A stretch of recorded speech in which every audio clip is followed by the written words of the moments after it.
Now let's talk about some of the technology requirements for you to be successful at this online class. You can find all of these requirements under the Computer, Software, and Tablet Requirements link at the top of our Moodle page.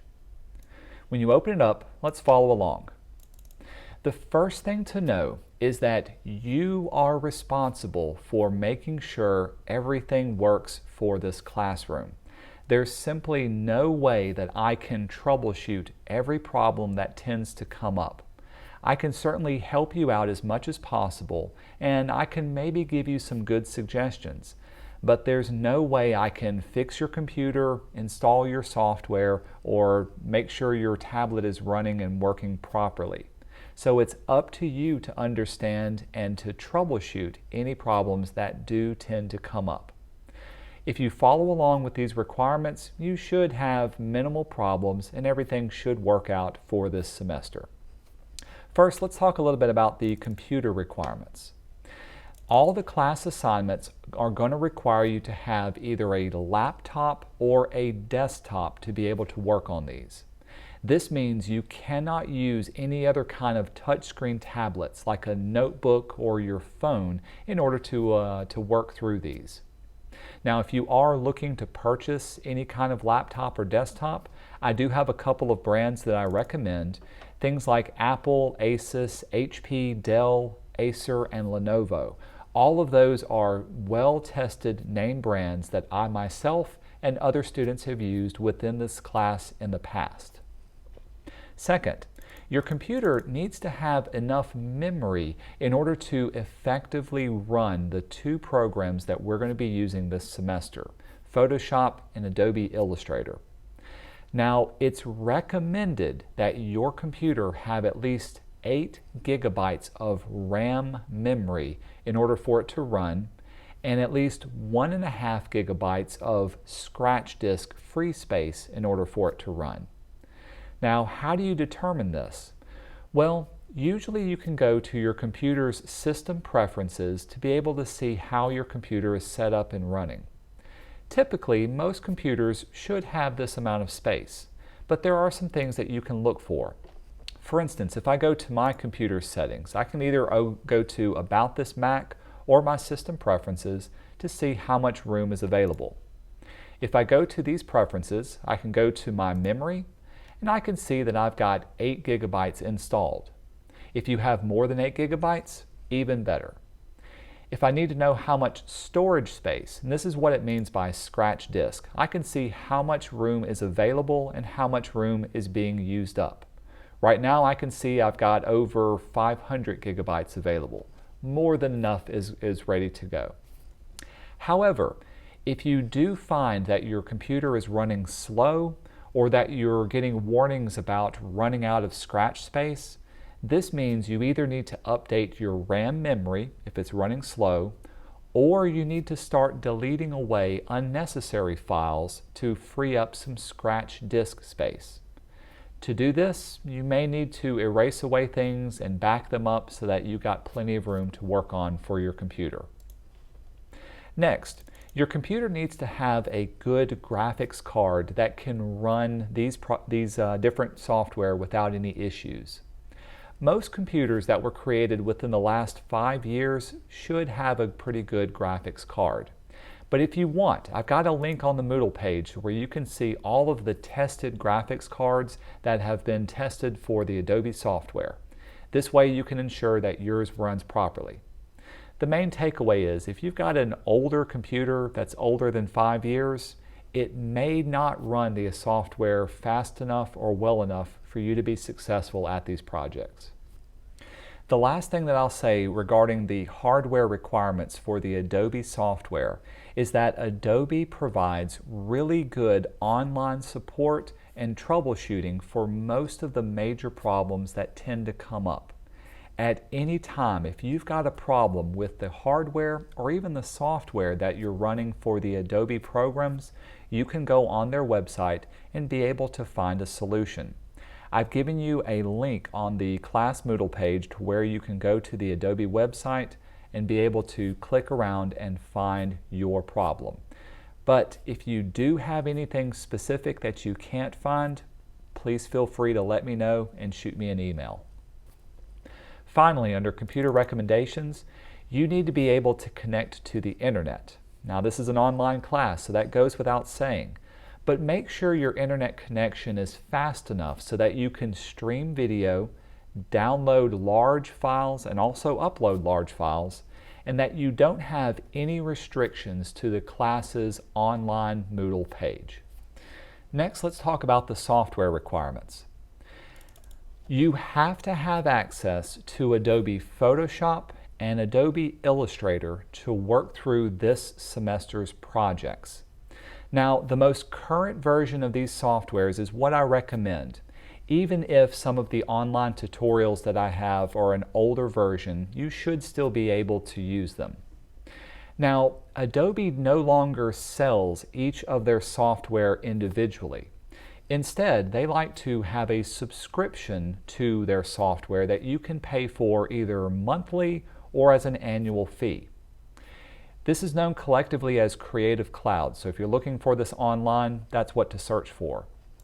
I've given a link in the online Moodle page where you can look at their full pricing and plans that are available. This includes student pricing. The main thing is you need to have access to both of these programs throughout the entire course of this semester. Also, I don't allow any other software to be used. I'm only going to be teaching Photoshop and Illustrator. So if you've got other graphic editing software like Corel Draw or Inkscape or Corel Paint or Canva, any one of those is not permitted to be used for these assignments. Also, whenever you purchase a tablet, your digital drawing tablet has its own software that allows it to connect and interface with your computer. This is known as a driver. You are responsible for downloading the driver that matches your tablet with your computer and its operating system. Typically, you can download these drivers from the tablet manufacturer's website. So take some time to search through whoever your tablet manufacturer is and download the appropriate driver and install it on your computer.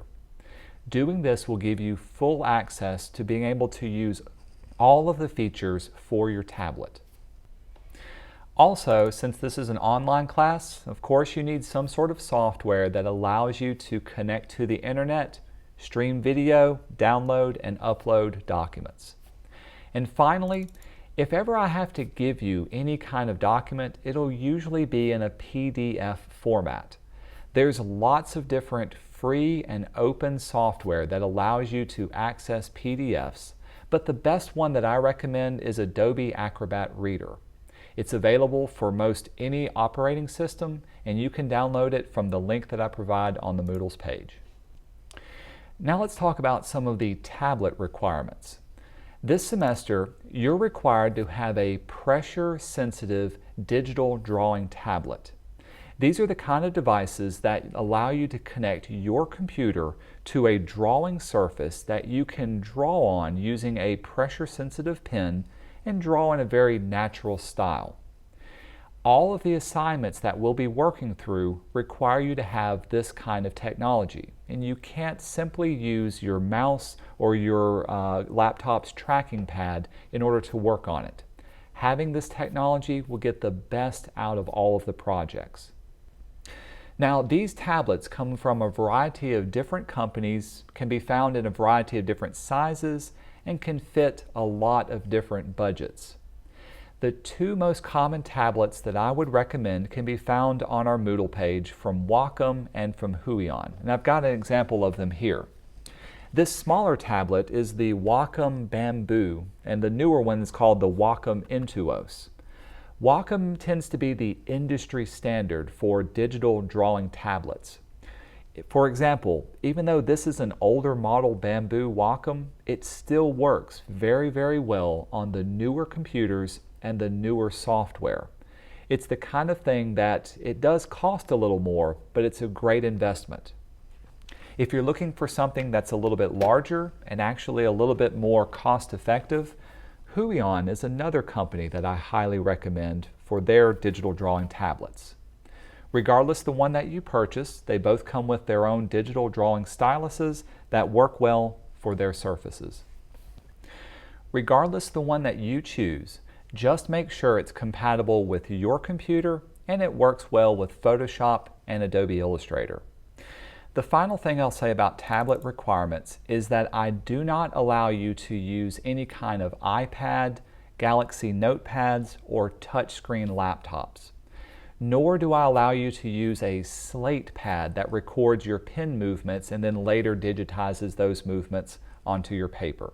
It has to be a pressure-sensitive digital drawing tablet. If you have any questions or any issues regarding purchasing one of these, please let me know and I'll be happy to direct you to what I would recommend.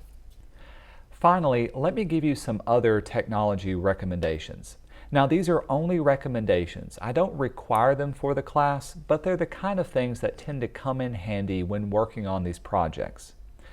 First off, make sure you have some sort of external hard drive or jump drive that you can back up your work to. Remember, you're responsible for backing up your own work, and so if you've got it saved in multiple locations, the chances are you won't be able to lose your file and you'll be able to pull from an older or another saved file rather than having everything saved on one particular place. Also, if you've got a digital camera, sometimes that comes in really handy for being able to photograph textures, scan in your work, or taking pictures of your environment to bring it into your digital illustrations. If you've got a cell phone camera, that's okay as well. If you've got a flatbed scanner and a printer, this tends to help out for scanning and digitizing works, especially sketches or preliminary work that you can bring into your work. Also, in order to free up as much memory as possible, try not to run any other programs while you're working on your digital illustrations. This can free up your memory and allow Photoshop or Illustrator to use as much free space and RAM as possible. So things like your web browser or even music that's on in the background. If you can have that open on another computer or your cell phone, it'll make your programs run a little bit faster. If your computer does need more scratch disk space, again, this is where you can erase away any of the large unnecessary files that may be saved on your computer. Typically, these files are movie files, pictures, music, or applications. Just make sure you've got these backed up in case you accidentally delete something that you may need later. Finally, when you save your work, make multiple backups of your work. I can't say this enough. Save your work not only to your computer, save it to an external hard drive, a jump drive, save it to the cloud. If you've got Dropbox or even a Google Drive account, have multiple copies saved up so that you can be able to back up your work and pull from those saved works. It's happened to me and it's happened to all of my students where the computer crashes and you've lost hours or even days worth of work. But it's not excusable to turn in work late if you've had your computer crash or you're missing an assignment because it wasn't backed up. Finally, as I've said before, if you have any questions regarding the requirements for your computer, for the software, or for your tablet, or any other issues that come up, please feel free to email me at any time.